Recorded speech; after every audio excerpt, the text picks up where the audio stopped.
session. Well, I'm not going to read through all the titles now.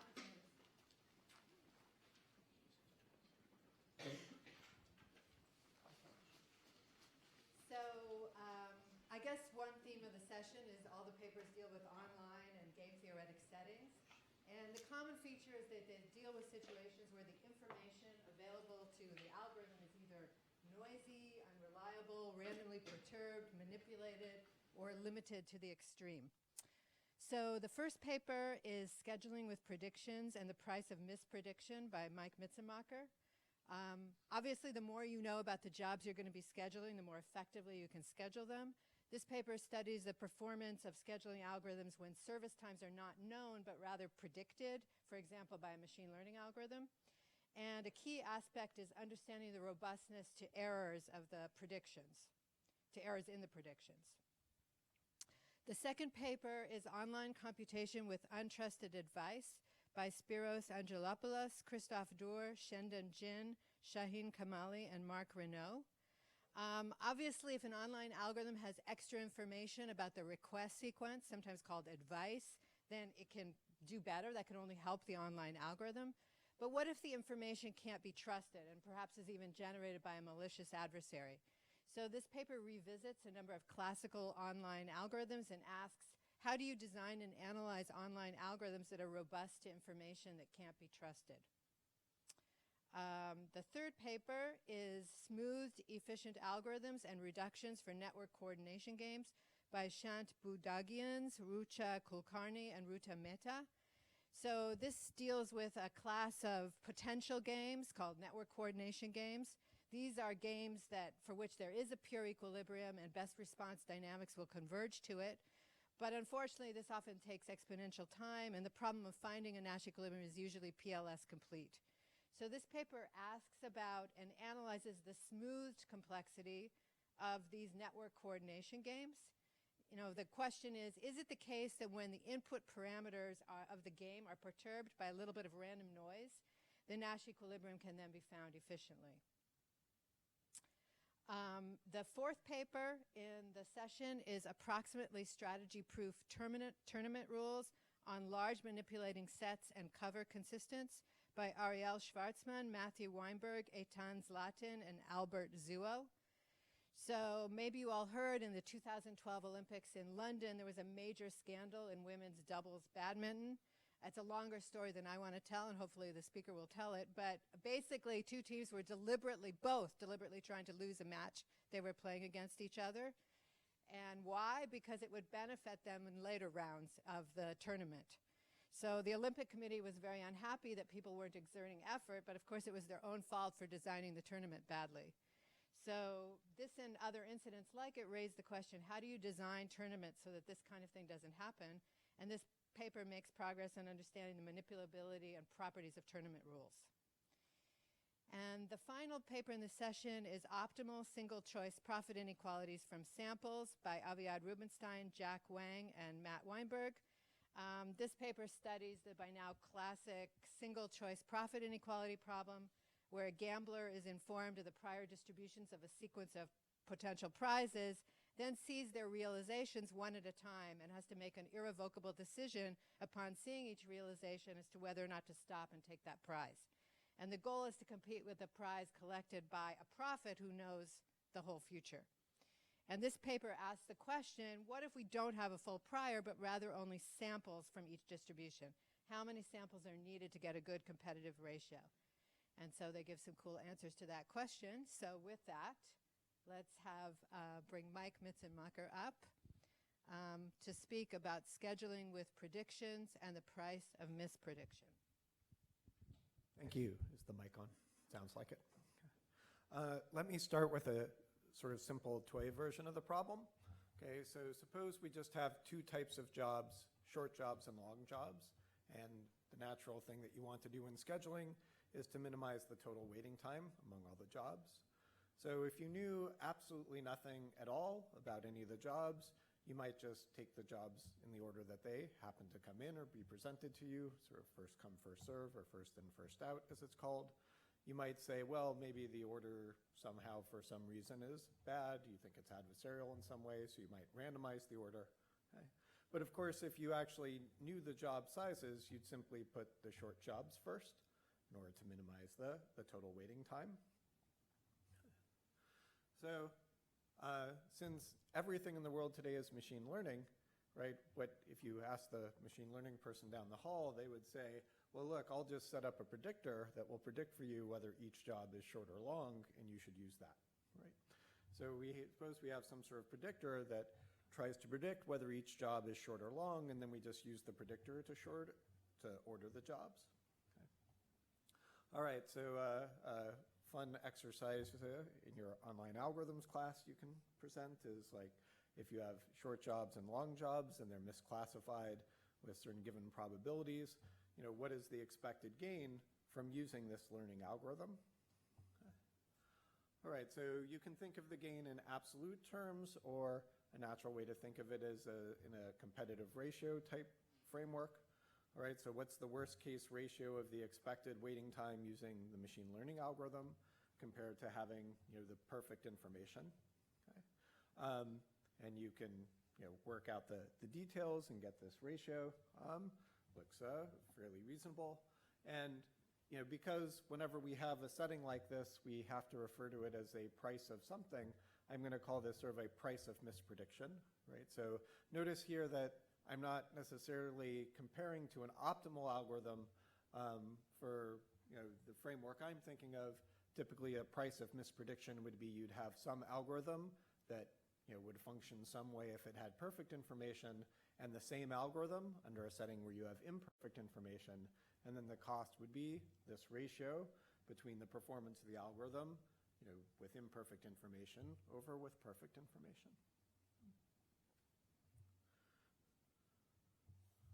All right, so the takeaways from that toy example, I hope, would be sort of the following, okay?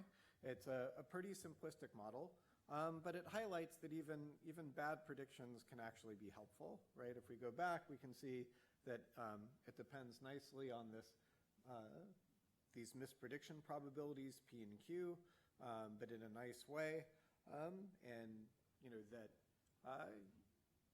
essentially if P and Q are both 1/2, that corresponds to the random case, right? And you can see then for the random case, the ratio is, again, has this sort of nice form, square root of L over S plus 1/2, but it sort of degrades gracefully from 1 to that in a natural way as P and Q change, right? So even fairly bad predictions, even if P and Q are like 0.25, that's still a useful gain.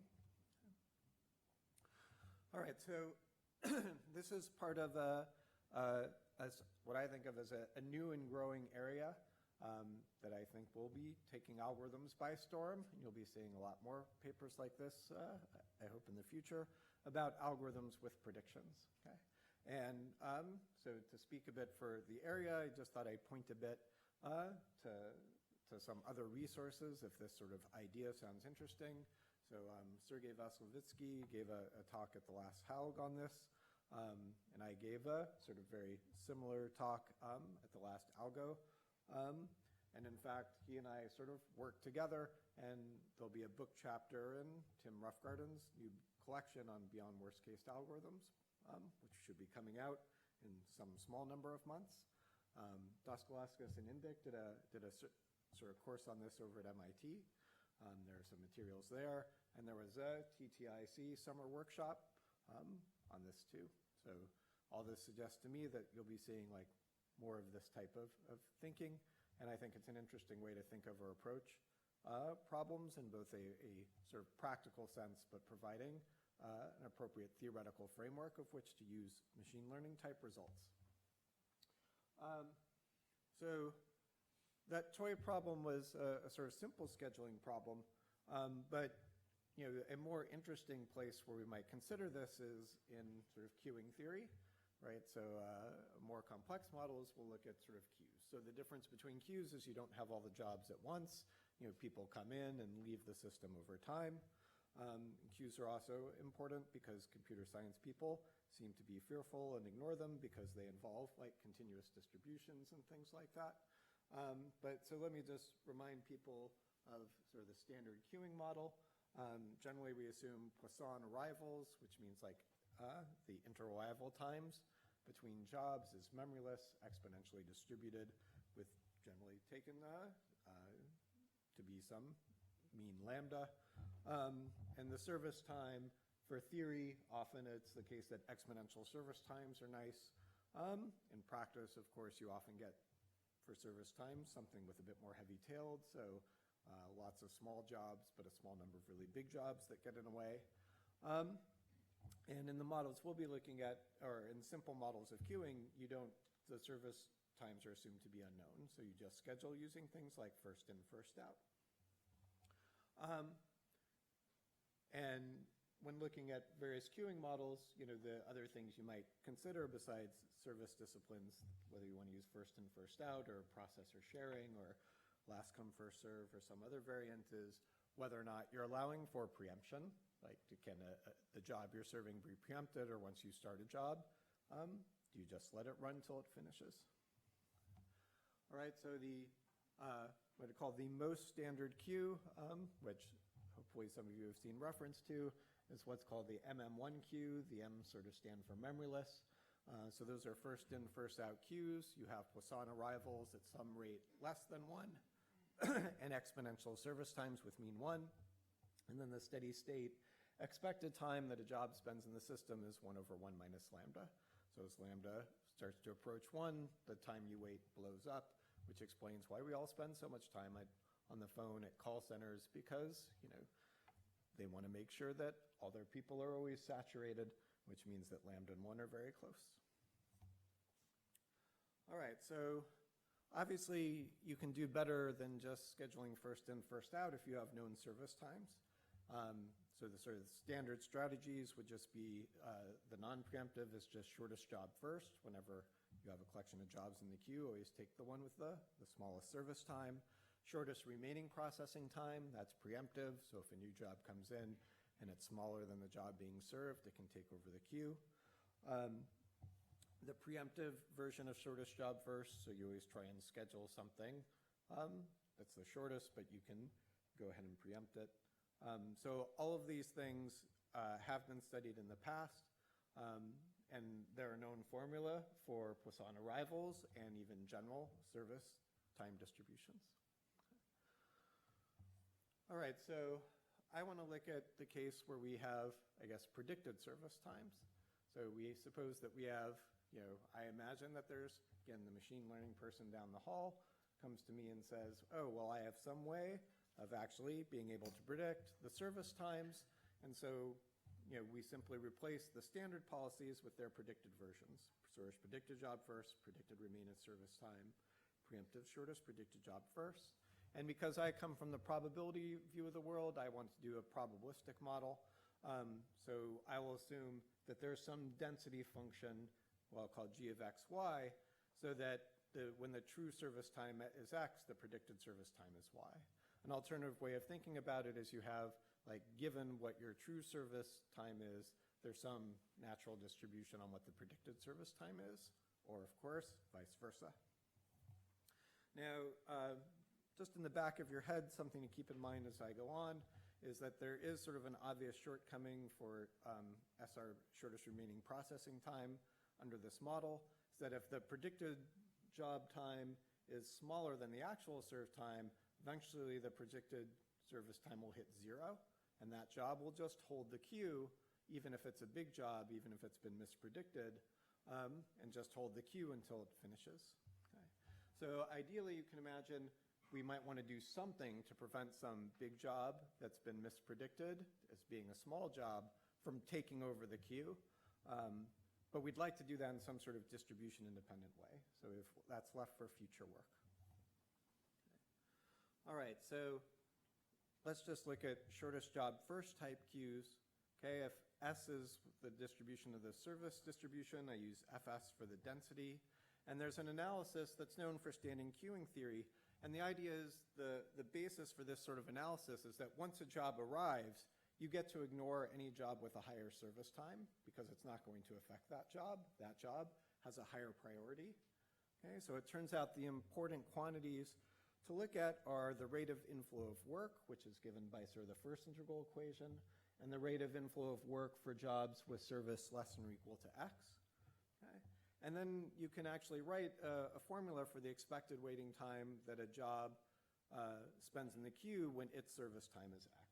And it's sort of given by this nice happy formula on the bottom. All right, so what changes in the alternative world where you have predicted jobs? Well, it turns out that once you have this joint density, you have to look at the FS. So again, you're looking at the total rate of inflow of work, but now you have this sort of double integral, which is the rate of inflow of work for jobs with predicted service time at most y, and you have to write the expected service time in terms of, again, not looking at the actual service times, but the predicted service time. But it turns out that the argument that holds for the regular holds for this expected service time case as well. And based on that, we can get what I would claim is a relatively simple formula for the price of misprediction in this setting in terms of the basic quantities, in terms of the service time distribution and this GXY, this prediction distribution. And you can perform similar sorts of predictions or similar sorts of analyses with, I would say, slightly less pleasant formulas for these other cases. All right, so here are sort of numbers. This is mostly to show that things work a lot better and that the equations are actually correct. The equations sort of match the simulations. But the idea is that with FIFO, that 1 over 1 minus lambda effect is huge. Once you start using shortest remaining processing time, things get a lot better. And even when you use the predicted version, which is in the middle for both the charts, things obviously get worse when you use predicted information, but nearly not as bad as before. So this was when service times were exponentially distributed with mean 1 and predictions were exponentially distributed with a mean corresponding to their true service time. All right, so high-level messages, preemption is good, but we knew that. Weak predictions can significantly improve scheduling and queuing. The intuition for this is all we need to do in scheduling is get the order right. The actual numbers themselves don't matter. And we can actually analyze these sorts of systems, which is something which surprised me hadn't been done before. So to conclude, scheduling and load balancing are natural places for these learning augmented algorithms, both for theory and practice. Here we considered a probabilistic model, an induced distribution corresponding to the prediction, which allows us to write full equations with exact results. But there are lots of interesting issues left to explore, both for this specific problem and for related problems. Thank you.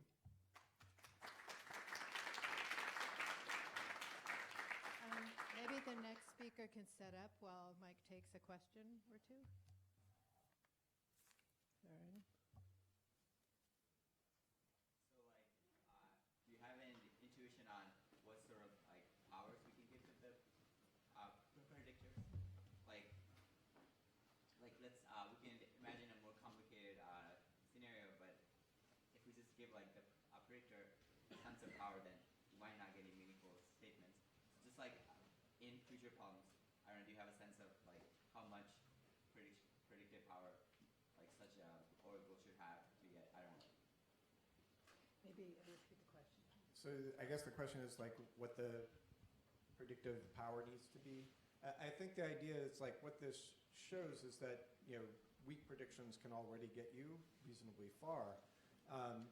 In practice, the sorts of things I've seen, people have actually done this for things like if a job is some sort of program, they might do some sort of sampling of the program instructions or do a small sample run of the program to get an idea of what the distribution of the time might be or what its expected time might be and use that as some sort of prediction. In practice, I think it's going to depend an awful lot. There's going to be a trade-off in terms of what the cost, either in computation time or in resources, is to make the prediction and the need to actually say schedule the job as soon as it arrives. Right. So. Okay, let's thank Mike again.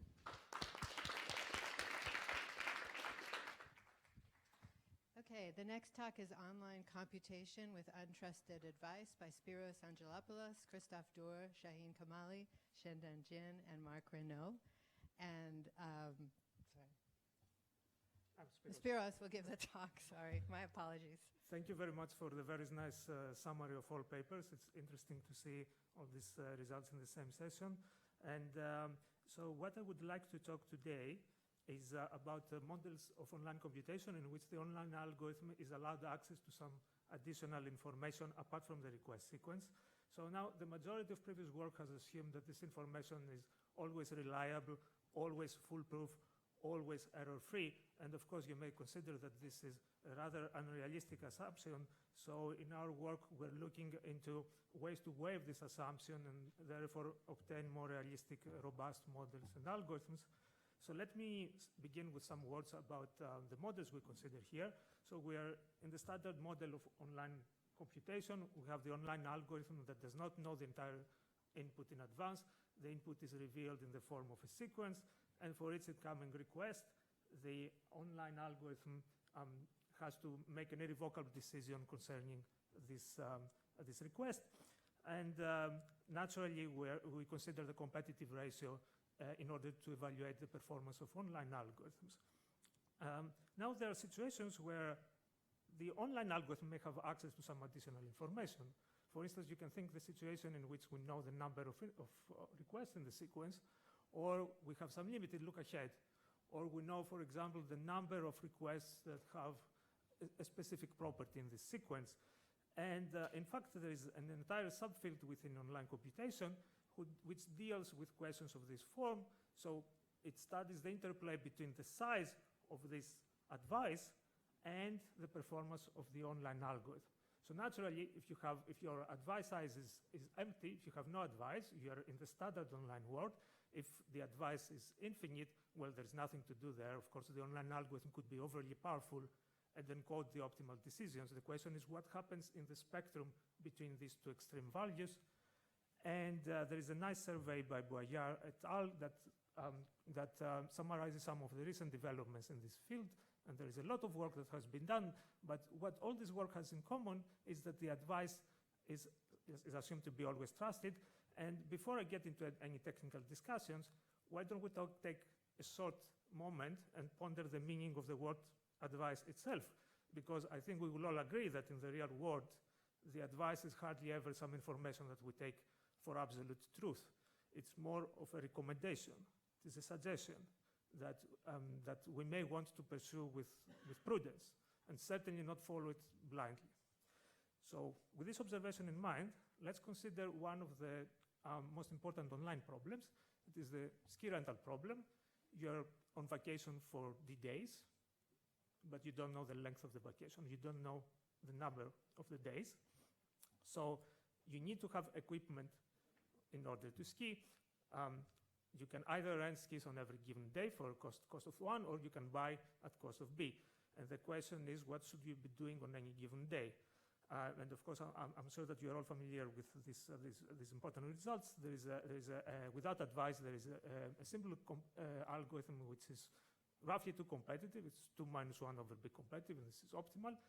And what could I do with advice? Well, one bit of advice in the standard model would be sufficient here. This bit would dictate the actions, rent or buy from the get-go. And what if this bit is wrong? Well, the effect would be disastrous. The competitive ratio could be unbounded. So this points out that we are in the need for a model that takes into consideration the possibility that the advice is untrusted. And this is what we do in our work. There are two possibilities. If the advice is trusted, then it is as it was meant to be. It faithfully captures what the algorithm is asking for. And if the advice is untrusted, now here we don't live in the probabilistic world anymore. We live in an adversarial world. We assume that the advice comes from a malicious entity, from an adversary who can give you whatever information it wants. This means that now the competitiveness of the algorithm is not just a single value. It is instead a point in the two-dimensional space. So we have the trusted competitive ratio of the algorithm and the untrusted competitive ratio of the same algorithm. And of course, if I want to formulate this formally, I can do it, but it's more interesting to see an example. So for ski rental, the two algorithms I described earlier are one has performance 2, 2, or 2 minus 1 over b, 2 minus 1 over b, and the other is 1, infinite, right? So now we have two objectives in this work. The first is to find Pareto optimal or Pareto efficient algorithms. So now we have all these points in the two-dimensional space, and we would like to be able to argue which points are the good ones and which are the bad ones. Ideally, what I would like to do is have an algorithm that produces the Pareto frontier, and in particular, a single class of algorithms that can accomplish that. And the second point is that we would like to explore the trade-offs between competitiveness and the size of advice. So if I want to summarize these two together, I would say we would like a model that allows for both upper and lower bounds of the competitiveness for advice of a given size. As you saw in Michael's talk that this is an emerging field, and in fact there is a lot of work that has been done already here. These are just 3 of these works, and I should point out some of the differences between these works and ours, and these are exemplified by these two objectives. So one difference is that we really would like to be able to show negative results, lower bounds. The second difference is that sometimes we're in a situation where the advice is indirect. So let me give you an example to illustrate this. Let's suppose that I'm interested on which day of a year an event is going to happen. So one possibility is to have to give the precise day as advice. Let's say October 15.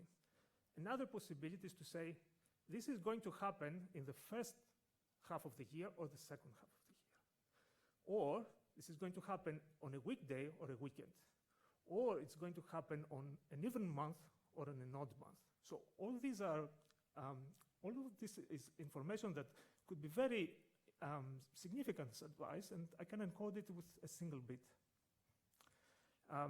With this in mind, let's go back to the online ski rental problem. So now we use an algorithm for which the advice is 1 bit, is the indicator of the event, whether the length of the days is at most b or not, and we have an entire class of algorithms. And this class is parameterized by parameter k, which is a hedging parameter. It illustrates how much the algorithm is willing to trust the advice or not.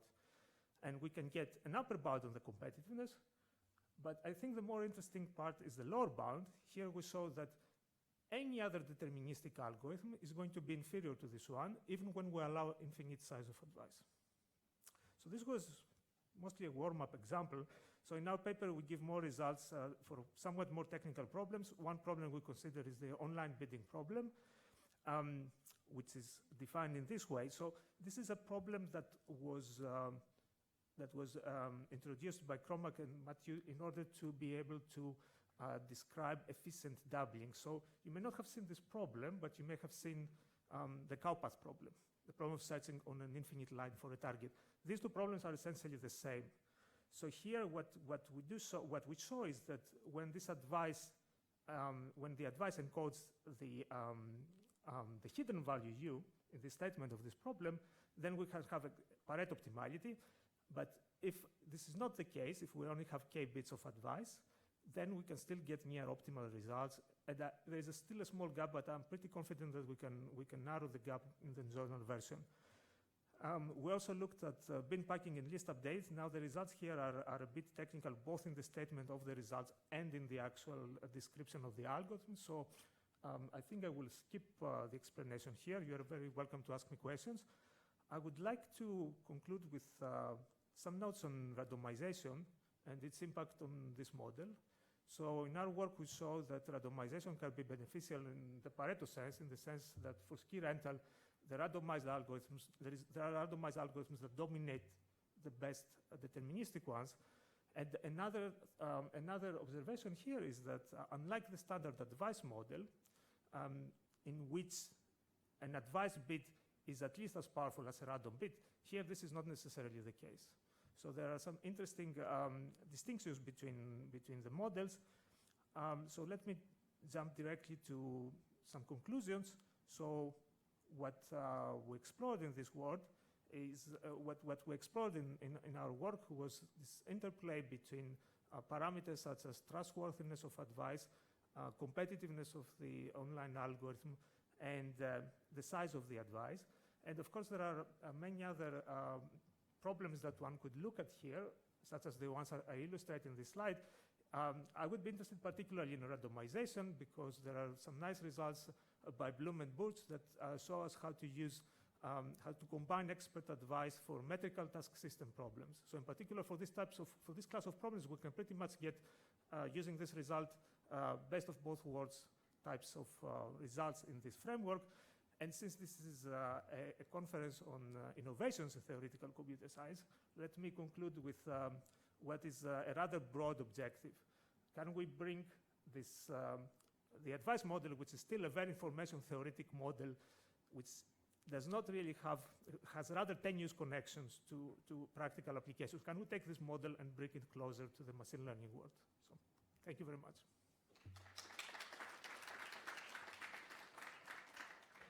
Maybe the next speaker could set up while we take questions.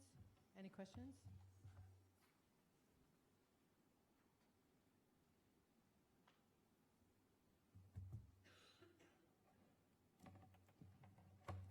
Okay, well, let's thank the speaker.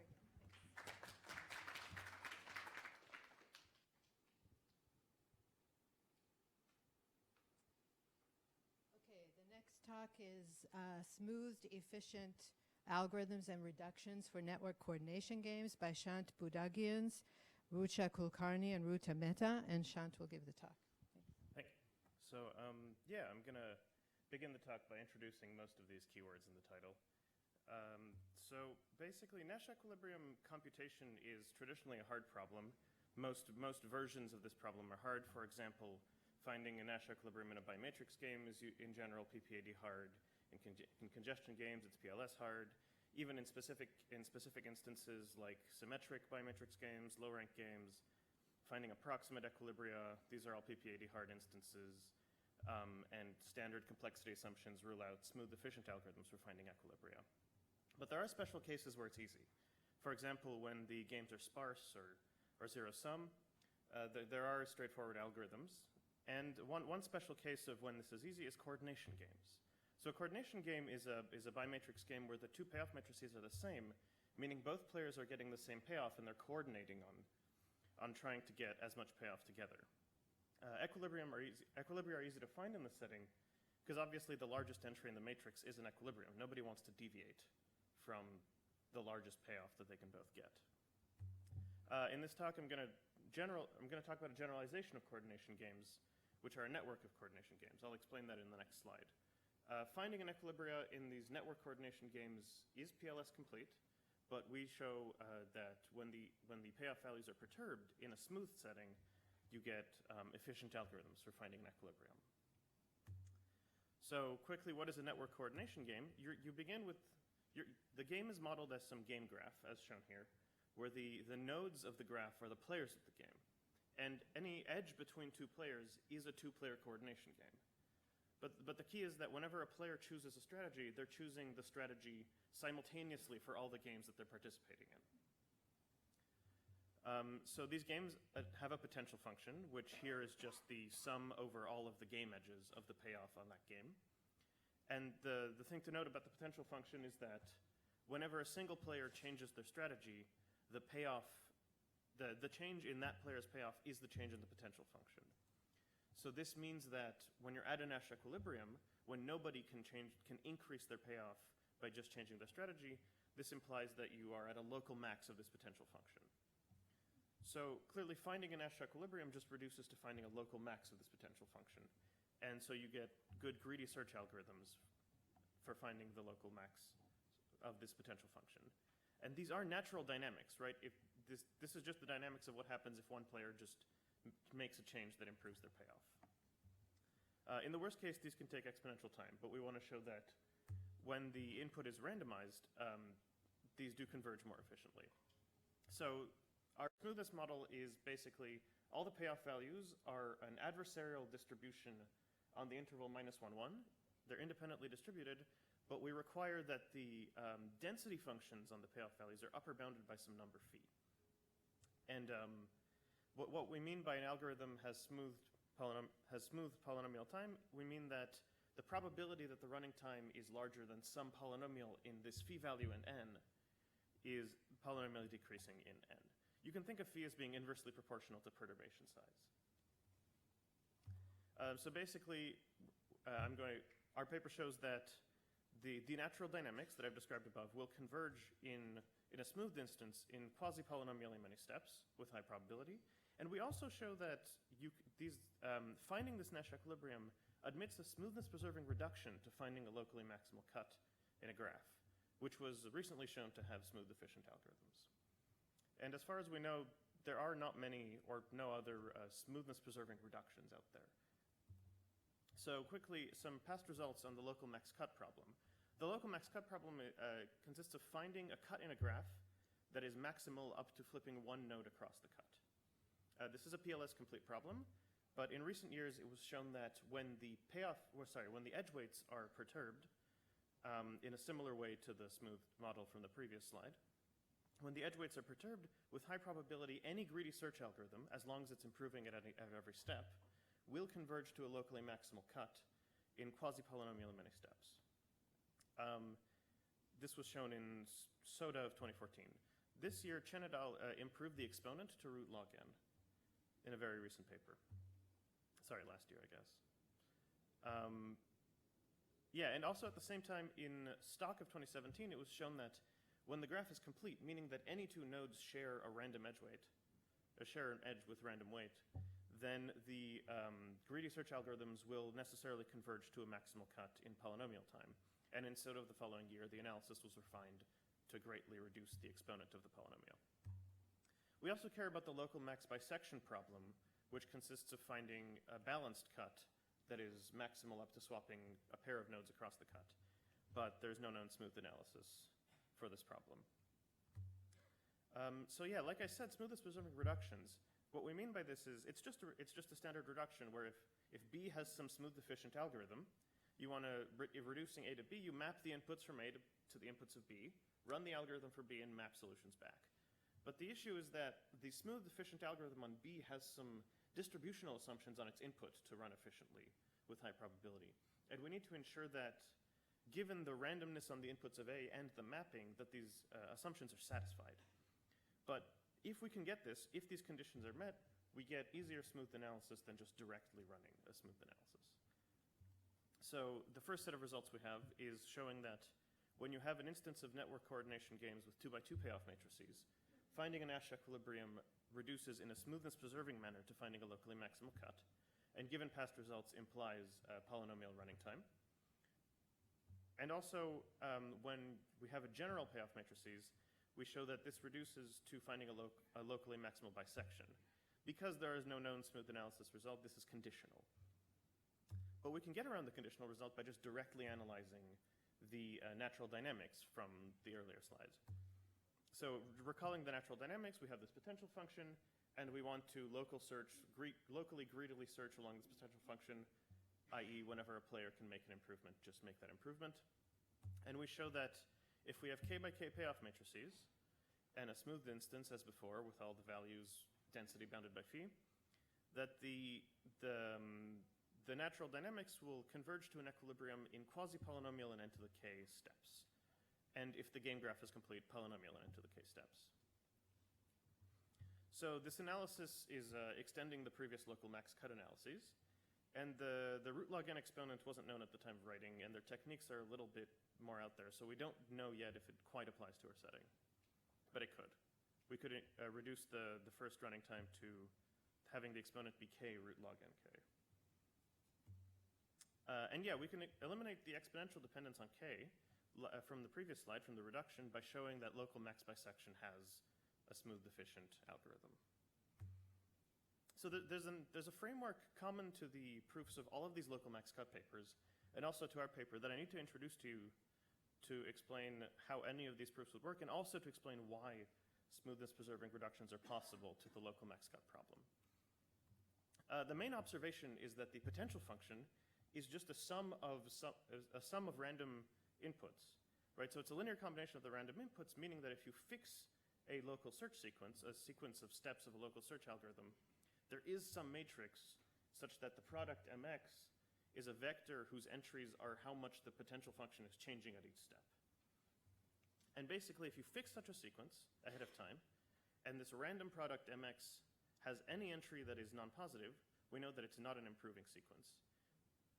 So we can discard that sequence, and if there's any entry that's greater than some epsilon, we know that the total sequence is increasing the potential by some epsilon. And as long as one of these two things happen for every possible sequence, we know that the greedy search will necessarily converge relatively quickly to an equilibrium because the potential is upper bounded. So the bad event is that everything lies between 0 and epsilon. And the key idea here is actually a simple linear algebra fact that if you have a random vector x with this bounded density property, and you take any integer matrix and take the product mx, the probability that this product mx lies in a small cube is exponentially decreasing in the rank of m. So if we want to take a union bound over all possible linearly sized sequences of greedy search algorithms to make sure that this bad event doesn't happen in any of them, then you just need to show that the rank of the matrix is sufficiently large that you can beat this union bound when epsilon is polynomially small and not smaller. And then you will get a polynomial running time. So in the time that's left, I don't think I have too much time left, I want to give a quick sketch of how a smoothness-preserving reduction might look to local max cut. So specifically, this is the instance where you have 2x2 payoff matrices. And I'm going to look at a small example with 2 players. So you have this payoff matrix in the right with the A, B, C, D payoff values.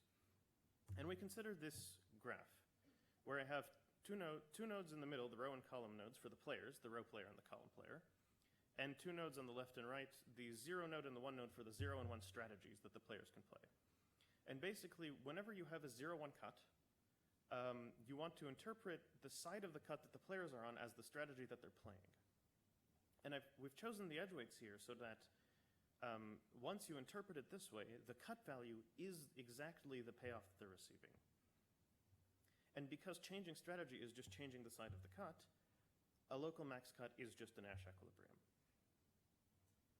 Now, one thing that's important is that these edge weights are linear combinations of the payoff values that we're reducing from. And what will be important in a second is that if you add this extra randomness here, these little r values, whenever you have a 0-1 cut, these cancel. So these don't actually affect the value of the cuts. But when you do add them, what you get is that the rows of this linear combination are independent.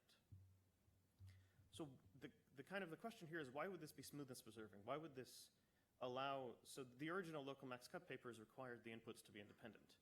But basically the analysis says all we need is that the product of this matrix M from the previous slide times the weights is unlikely to fall in a cube.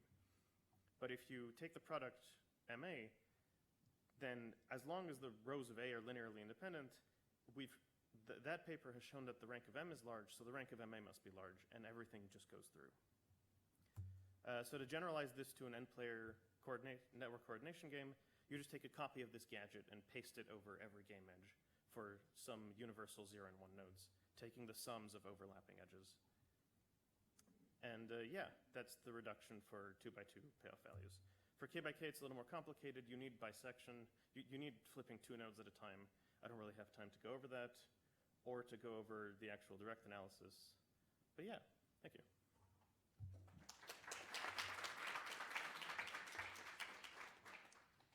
Let's have the next speaker set up while we take questions.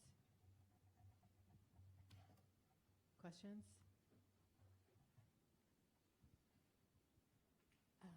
Okay, thanks again. Let me do this slide as well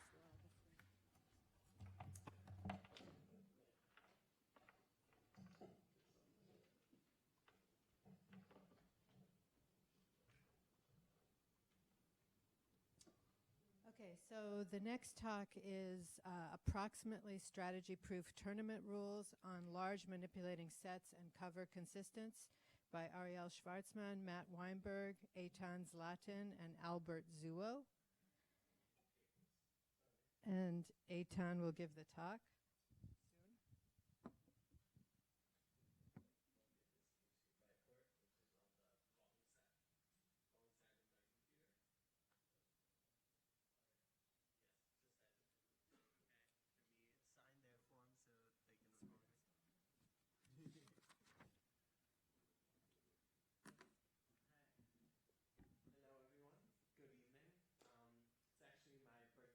birthday, so welcome to my birthday party.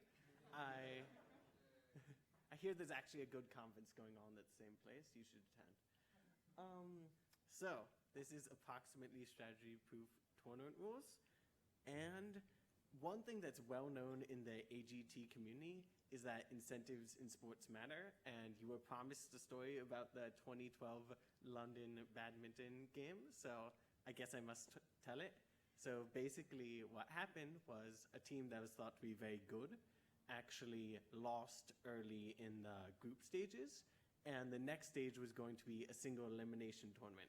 So they were actually seeded very poorly. So other teams learned this result and didn't want to face this thought to be very good team early in the single elimination bracket, then they'd be eliminated quite early. So they purposely tried to lose their remaining games. And that probably didn't make for very interesting watching, but I don't know, maybe you like watching teams try to lose and you enjoyed it. But the Olympic team was not very happy. So we know incentives in sports matter, and the type of incentives we're interested in this talk is, what if teams decided to work together in order to maximize their joint chance of winning? And a good example to think of this is maybe there's many teams from the US competing in the Olympics in the same sport, and they just want to maximize the chance that some team from the US gets a gold medal. And they might not care which team it exactly is, and they'd be trying to maximize their joint chance of winning. Cool. How do we formalize this? So we have an n-player tournament, which is just you take the complete graph on n vertices and direct all the edges. And we say an edge from I to j means that I beats j. And we're thinking this as a round-robin tournament, so we know the results of all the pairwise matches. Okay, and we're trying to decide who's going to win this tournament. So we're going to come up with the tournament rule, which just takes as input a tournament and decides a winner, and it's allowed to be randomized, so RI of T is going to be the probability that our tournament rule R declares I the winner when T is the tournament. Okay? So this is a very general definition. We're going to need some fairness condition on our tournament rules, so we can't just pick arbitrary ones. So we say a rule is conversely consistent if whenever a team beats every other team, then that team wins with probably 1. Seems a pretty natural fairness condition, I think. Okay, let's look at an example of these definitions. So here we have a tournament where Arsenal beats Chelsea, Chelsea beats Manchester United and Manchester City, Manchester City beats Manchester United and Arsenal. Okay, you might ask, what's a good tournament rule? Who should win this tournament? Maybe it's the team with the most wins, but there's actually many teams with 2 wins. Flip a coin between them. Maybe we should make a single elimination bracket, but depending on the seeding, some teams are obviously going to be favored. So it's not 100% clear who should win this tournament, but if Chelsea beat Arsenal, Chelsea would win all their matches, and it'd be pretty obvious that Chelsea was in fact the best team. Okay, so that's the model of our tournaments. How are we thinking about coordination? So suppose we have S subset of teams. We say 2 tournaments are S adjacent if they differ only on games where both teams are in S. So we're thinking of the teams in S deciding to work together to fix the matches between them. Okay, and here's an example. This is a tournament that is Arsenal-Chelsea adjacent to the previous one, because all I did was flip the edge between Arsenal and Chelsea. Cool? Okay, and here's how we're going to find our version of incentive compatibility. We say our rule is K strongly non-manipulable alpha if whenever you have a coalition of at most K teams, and the coalition is S, and you have 2 tournaments that are S adjacent, the total probability that S gained from moving from T to T prime is at most alpha. So alpha just morally, it's the smallest amount of gain in the worst case that a coalition of at most K teams can get under your tournament rule. Okay, so we want rules that satisfy this K, S, and M alpha and are counter-say consistent. You might be asking, okay, why aren't we hoping for alpha equals 0? Should we be hoping for pure incentive compatibility? And turns out that's not possible. So here we're going to have the classic, well-studied game of rock, paper, scissors, Spock.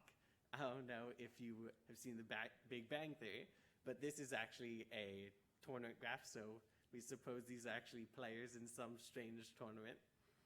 And this is actually going to show a lower bound on alpha for k equals 3. So one thing you note is that every player beats 2 other players and loses to 2 other players. So one team, for example Spock, can coordinate with the 2 teams that beat him, which are Paper and Lizard, and make Spock a Condorcet winner. Then Spock is going to end up with total probability 1, so that means in the original tournament, these 3 teams must have started with total probability at least 1 minus alpha. And you can do the same exact reasoning for all the teams, and when you add up all these constraints and just solve for alpha, you immediately get alpha as at least 2/5. And if you want to make this a bigger tournament, you can just add dummy teams that lose to all these 5. And in fact, this generalizes. If you take normal rock, paper, scissors, you're going to get a lower bound for k equals 2. And in general, no rule is k S&M alpha for alpha smaller than k minus 1 over 2k minus 1. Okay, so previous work actually showed that this lower bound that I just discussed is tight for k equals 2. If you take a single elimination bracket and randomly seed the teams, you get a rule that is 2 S&M 1/3. And some just brute force search actually verified that there are tournament rules which work on tournaments with at most 10 players. So there was this conjecture that for each k, perhaps the lower bound is tight. That there's a Condorcet consistent rule that is k S&M k minus 1 over 2k minus 1. And our work shows this conjecture is false, at least as k goes very large. Okay, so what's our thought process? Well, as k goes very large, k minus 1 over 2k minus 1 is just going to 1/2. So our approach is just ignore the restriction on how many teams are going to manipulate. We're thinking of k going very large, and so there's no infinity S&M 1/2 rule. Okay, so let's start with some easy observations. Suppose we want to make Manchester United a Condorcet winner. Well, Manchester United loses to Manchester City and Chelsea, so together these 3 can collaborate and create a Condorcet winner. So that means initially they must have started with probably at least 1/2 if we were trying to get an infinity S&M 1/2 rule. Okay, and we can apply the same exact logic to any team in any tournament, and if you just write these down in math terms, you get this feasibility linear program, LP of t, which is on the right. Okay, and now I'm showing you this slightly different linear program called the special linear program. All I did was I changed the coefficient in front of RI of t from 1 to 1/2. And one of the results we prove in our paper is if there exists an infinity S&M 1/2 rule, then you can find another rule that actually satisfies these slightly stronger conditions in the special linear program. So why is this helpful? I've changed this 1 to 1/2. I show you can get it for free. But it's actually a key strengthening because the special linear program actually has a unique solution. So we've actually very much reduced the search space of possible tournament rules. And the proof actually relates solutions to SLP on n teams to much larger other tournament graphs. Okay, so this guess I've kind of spoiled that turns out this SLP tournament rule, we knew it was going to, which is just solve this special linear program, output the unique feasible point. Turns out this is actually no good. Just brute force search found this random counterexample on 6 vertices, which is not particularly interesting. What is interesting is what it implies is that there's no infinity S&M 1/2 rule. And one thing to observe is just because SLP wasn't actually 3 S&M 1/2 doesn't mean there's no 3 S&M 1/2 rule.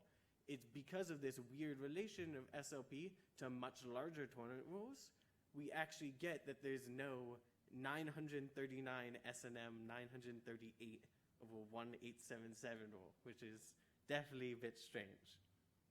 So what is kind of the takeaway is one big takeaway is kind of how our theoretical machinery really allowed us to reduce the search space a lot.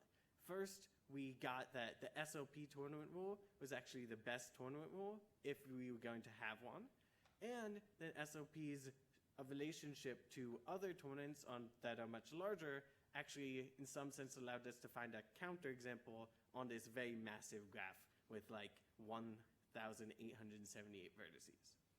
Okay, so we had this very strange counterexample. So one natural question is like, okay, lower bounds type for k equals 2 doesn't work for like 979. Like, where in between does it start failing? Is there actually even a k equals 3 or a 3 SNM at 2/5 rule? We don't know. And other work we did in our paper that I didn't have a chance to talk about is we actually slightly generalized the notion of condensate consistency to a slightly stronger notion called cover-consistency, and we were still able to get a 2 SNM 1/3 rule. And actually, it turns out that SOP, while itself not a very good tournament rule, actually, if you take a convex combination of it and a trivial rule, you can actually get infinity SNM 2/3 rule, which is the first rule that's infinity SNM alpha for any alpha smaller than 1. Okay? Any questions?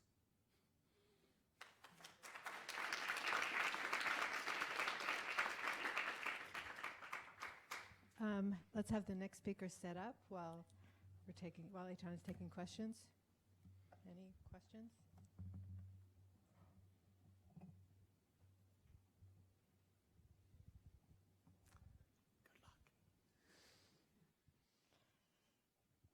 Okay, let's thank Eitan again.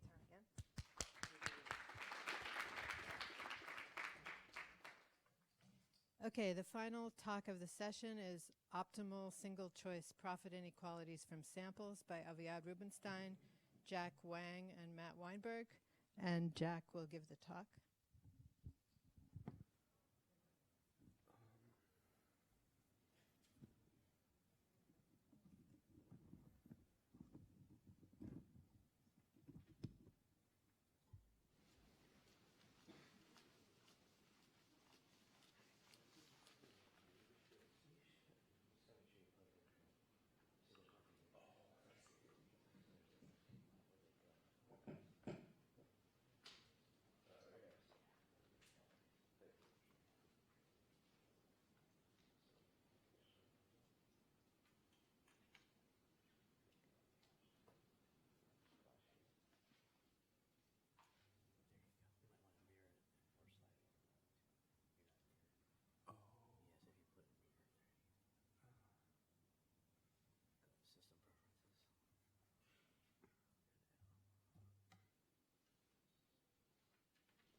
Sorry about the wait.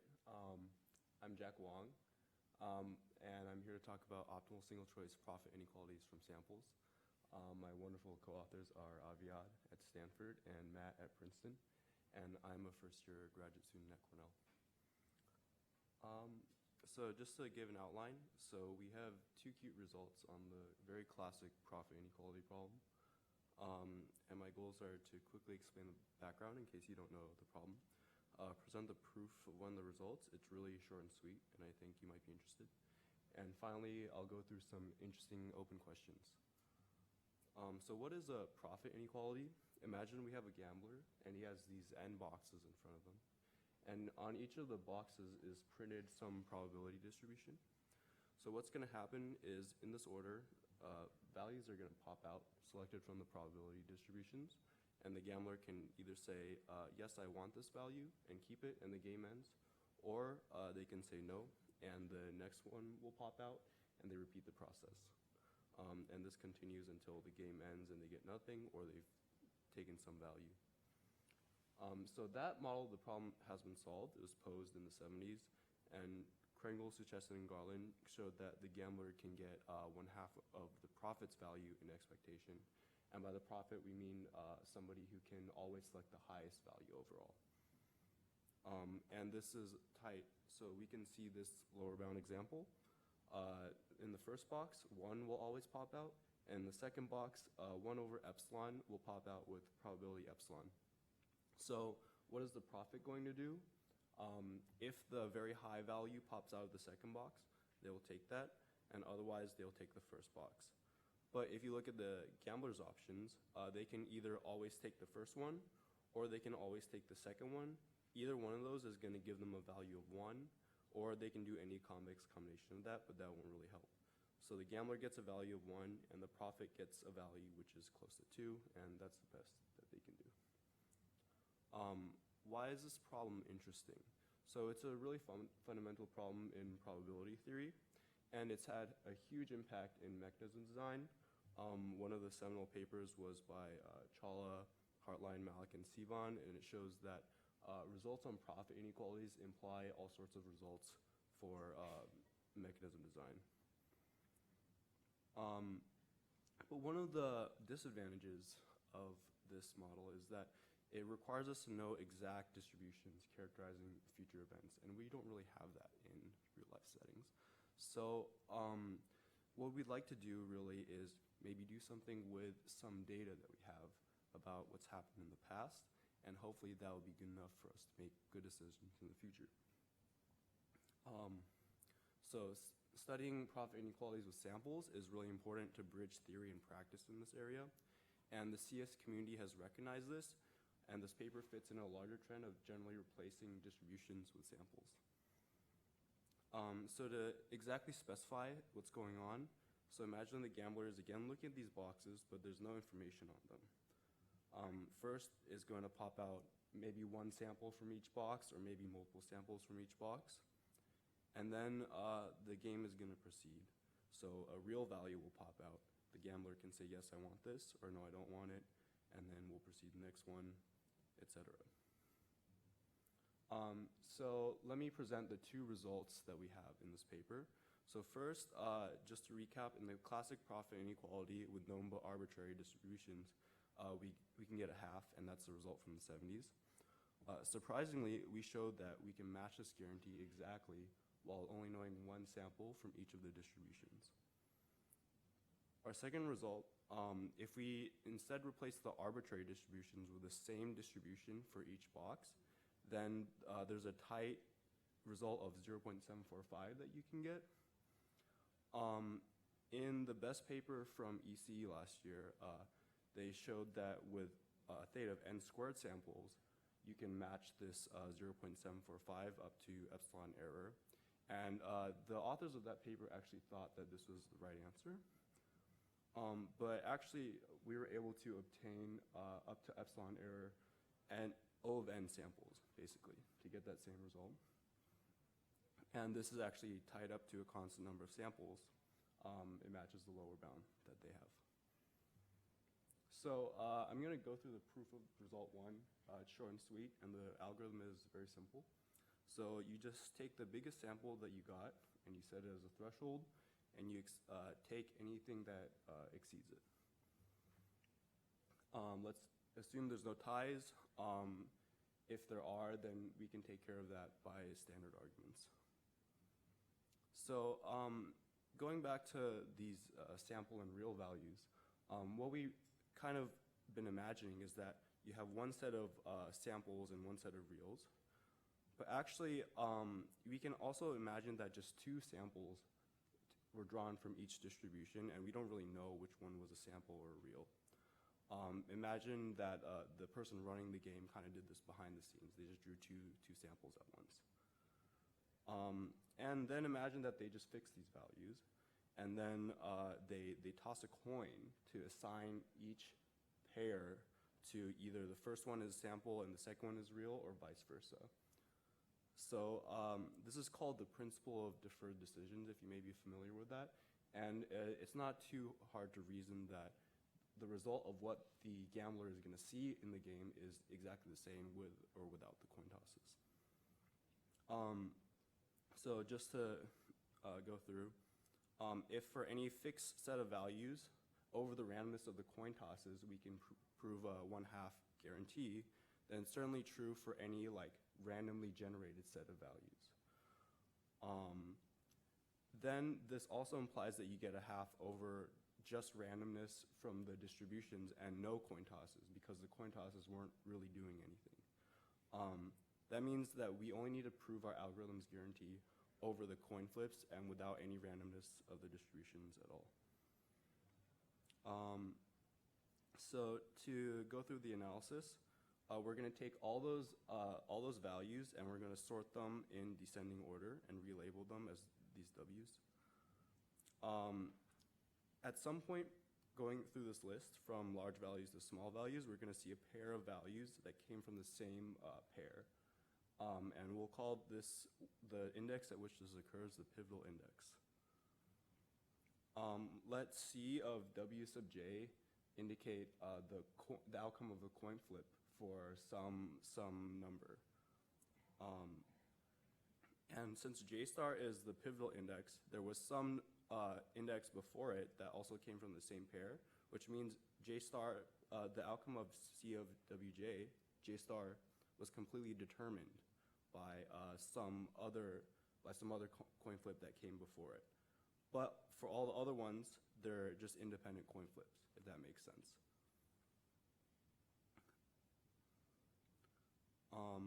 So just to go through, so we can go through the analysis now, having set up all the details. The profit is going to get the highest value that's sorted as a real value by the coin flips, and the gambler is going to set the highest sample as a threshold, accept the first real value that exceeds it. And we're going to be pessimistic and assume that the gambler always accepts the lowest value that exceeds it. So here's all the values up to J star, and we're going to kind of analyze them. So for the largest value overall, the profit will get it with probability 1/2, and that's because it's in the real set with probability 1/2. For the gambler to get that, this needs to be, W1 needs to be a real value, and W2 needs to be the sample value to set the threshold high enough. So the gambler gets it with probability 1/4. Looking at W2, the second highest value, the profit needs W1 to be a sample value to get that, and W2 to be real. So the profit gets it with probability 1/4. The gambler needs W1 and W2 to be real and W3 to be a sample, so the gambler gets it with probability 1/8. And this pattern continues. So we have this summation over here, and you can see that the gambler is getting exactly half of the profit for all these values. The only kind of different thing happens around this pivotal index. So for WJ star minus 1, the profit needs everything before as a sample and this one to be real for that to be the largest real value. The gambler needs W1 through WJ star minus 1 as real, but this means that WJ star is a sample because WJ star was determined by something else in here. So they both get these with these respective probability masses. And for the last one, the profit needs everything before it to be a sample to get this, but this implies that WJ star is real because WJ star was determined, and the gambler can't get this, so we just add this last term.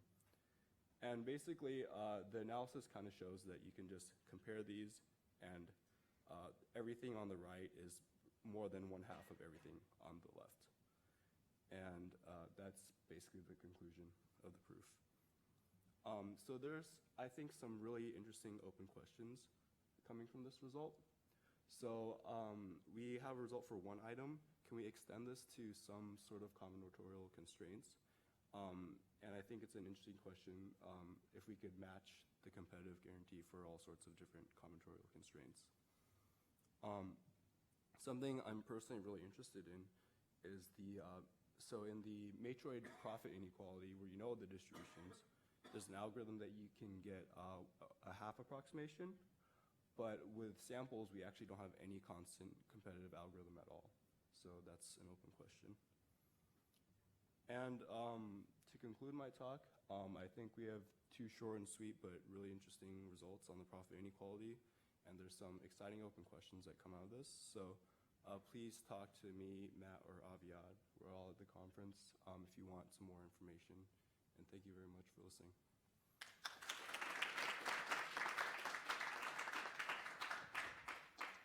Any questions?